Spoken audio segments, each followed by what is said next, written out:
Hey, welcome back to Milton Daily Homes. Chuck here, and it was funny, right before I started recording, I said to some people at the office, I said, what am I going to talk about? I'm not a big fan of anything in the list, but we got to do the episode. We got to throw some stuff out there. So anything I see in this list that I want you to know about, I'll let you know, but we'll try not to make it too long because, again, I don't have a lot to say. Hampshire Way is $470. This is probably the 1,100 square foot model.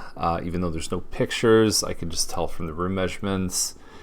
What I like about these compared to the Mattamy 3-story village townhouses is they have a 9-foot ceiling on the main floor, on the second floor. So you've got your garage and a hallway, and then upstairs is living, and then the third story is bedrooms.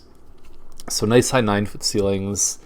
Oftentimes there's granite countertops, there's stainless steel appliances, there's nice dark kitchen cabinets. They're actually, they're very standard finishes are actually very, very nice. Location is good too. It's right by Main and James Snow, which means you can get on the highway really easily, and you could potentially walk to the GO train in about 15 minutes. So all those things I think really have a lot of value. There is a shared fee, which a lot of these agents are not putting on the listings. And I think it's somewhere around $60 a month. It's for garbage removal, snow removal, because the streets aren't wide enough for the town to take them over. So they become common elements of a condo corporation. So the house is freehold, but it's attached to a common property, which is the road. So this one on Harvest might be one of my favorites of today's list. If I look at this, the driveway, and I imagine a nice fresh coat of blacktop, Andy's driveway ceiling in town does quite a good job for a couple $100. And you think about the first impression that you make is much, much stronger with a nice black driveway. Inside, there's some work to be done, although if you look, the cabinets are okay. You can replace that countertop, replace the appliances, put a decent backsplash in, and I think with the right paint colors, you could actually really make this one tie together well. But I think the green counter makes it tough for people to imagine because it's such a punch of color. And so you've got, it says it's a 2-story. A lot of these in this neighborhood are kind of back-splitty kind of designs. And you're 28 by 112, linked by the foundation. So between these two homes, you're linked, but above here, it's functionally very much like a detached home. And if you look at what you get in the new area for this price, you get a townhouse. So going in, putting in, let's say $20,000-$30,000 worth of work, I feel like you'd have more than you could ever get detached in the new area. Now, if you buy this home on Sauve or Sauve or however you say it, it kind of bugs me when agents say stuff like this. The jewel of Hawthorne Village, it's nice. There's nothing wrong with the home. Is it a jewel? Just how perfect life can be if you and your family could call this place home. I don't know about that. It's a lovely home. It's really, and the price is good too. $539 for this home is attractive, especially when you have finishes like they have. They've done kind of an offset tile here. They've got dark cabinets, stainless steel appliances.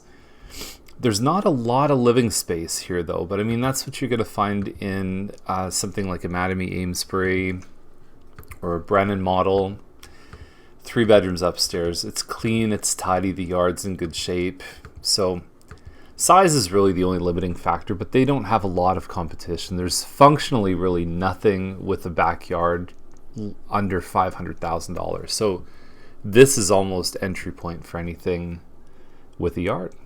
Now, if there's any justice in the world, this one on Gelinck should sell for more than 6. It's 1,600 square feet, which usually puts a seller easily into the 6s. And you can see the way it's set up. You've got a front dining room, weave down the hall, and then you've got your family open to the kitchen. This island is movable, so if you didn't like where it was, you could kind of shift it back to the kitchen, have a bit more of an eat-in. But maybe they figure they can look out over their yard with the way that one's set up, and then they have a loft upstairs plus 3 bedrooms. So it's a good floor plan. You could potentially turn that loft into a 4th bedroom. There is a floor plan that from the builder that gives you that option. All they do is just put a wall and a closet in.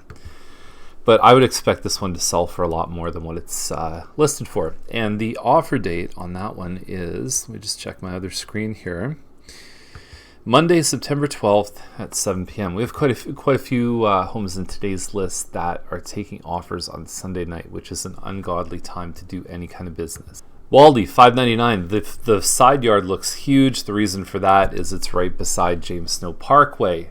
In the future, there's going to be business commercial on the other side. It's called the Derry Green Business Park. You can find more information at milton.ca. So you have a home that's around 1850 square feet. I think it's maybe 1835 or something like that. With the white cabinets, I think stainless steel would have looked really good, but they've done the hardwood on both floors. So this home, again, you would expect a lot of times with a nice version of this home, you're well into the sixes. And I think that the size of this backyard, it says 94 deep, it doesn't give the width. So you're at least 15 feet deeper, and you've got to be minimum of 10, 15 feet wider. Could be a lot more than that. I think the size of this yard trades off on being on the value decrease of being beside James Snow. So when you look at the whole package, to me, if you're okay with noise and you're okay with up to probably 3-4 stories across the road for the Derry Green Business Park, then I would say this one looks like a great deal for what it is at $599. Next up is 502 Scott. $620 is the price. We've seen many homes on Landsborough Scott, same size as this, 1865 square feet. Linked only by the garage, so that's the second kind of link. We had the one that we saw that was linked underground. This one is linked by garage, which means no interior walls are shared. You've got higher 9-foot ceilings, so this one really doesn't feel like a semi. It has much more of a detached kind of feel to it. Dark cabinets. Walk out to the backyard, and then you've got your 3 bedrooms upstairs. New paint, new carpets, new window blinds. And it's cleaned up, and it's ready to sell. The nice thing here, too, is that this neighbor, the corner has kind of a double garage. And it gives a lot of privacy when you have this wall here. And I almost think about, would the kids want to play Jai-alai or handball or something on this? I would have had a lot of fun. I would have been pitching on this wall nonstop when I was a kid. Now, I'll let you look at this home, but I just wanted to appreciate the gangsta mobile on Colson Avenue right here. Look at that in the driveway. That is a sweet piece of history right there.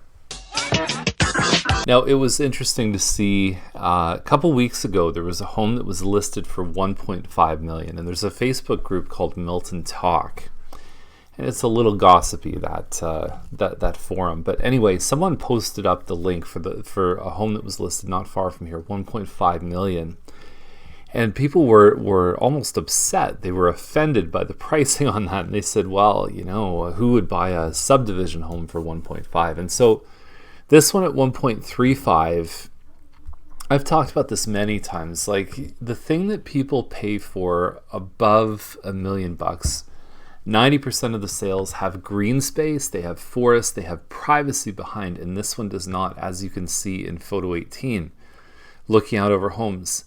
That makes it really challenging. The other thing that I find with this home, there is a value per square foot. It's 4,031 square feet, which would have been good to say in the description, I think, called a sunflower model.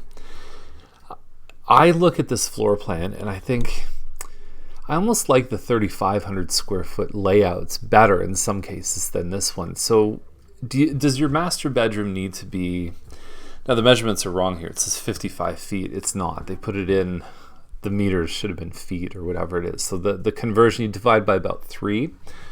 But do you need a 400 square foot master bedroom, or would 350 be okay? I was just in Lorne Park, saw a $3 million house this week, and I was like, really? Like, do you need 5,000 square feet?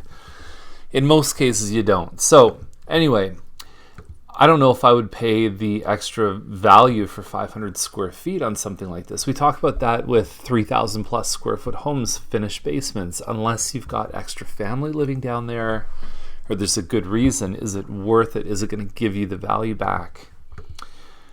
So they said 400,000 in upgrades. It's nice. I don't know if I see $400,000, but maybe it's just the gallery, or maybe there's some things here structurally that I'm not seeing. So the theater's nice, but it's a standard sized lot, and no privacy means it's going to be tough at 1.3. So there we go. That's the list. Not bad for having nothing to say. If you have any questions about any of this stuff, reach out by email, and we're here to help you. Have a great day. We'll see you tomorrow.